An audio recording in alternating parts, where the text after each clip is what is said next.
Assalamualaikum warahmatullahi wabarakatuh.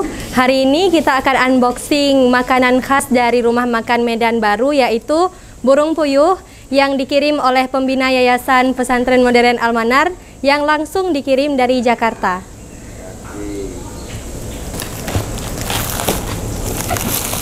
Sebelum pandemi, Bapak Haji Ibrahim selaku pembina Yayasan Pesantren Modern Al-Manar mengirim setiap 2 bulan sekali untuk dinikmati oleh santri pesantren modern Al-Manar.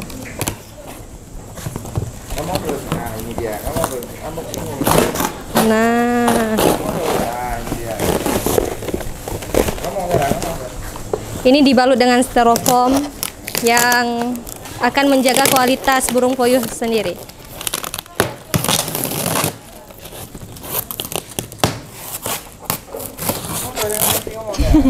Packagingnya sangat aman sehingga tidak merusak kualitas makanan. Nah, ini dia burung puyuh makanan khas dari restoran Medan Baru.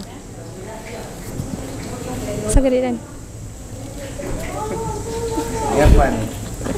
Burung puyuh. Burung puyuh. Burung puyuh. Apa tuh, Man? Apa tuh, Sarah? Tu burung apa? Burung puyuh tu atas tu.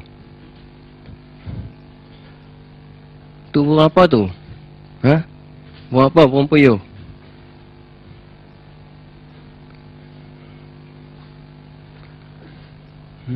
Burung puyuh. Burung puyuh duduk kat mana?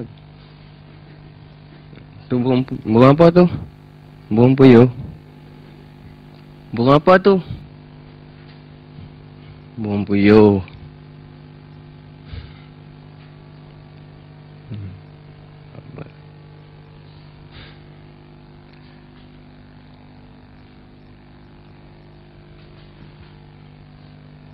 Man, burung apa tu, Man?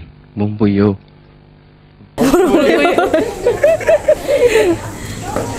Okey. Kapan dimasak ini burung puyuh ni sekarang? Sebentar lagi, tunggu minyak panas. Per santri berapa dapat?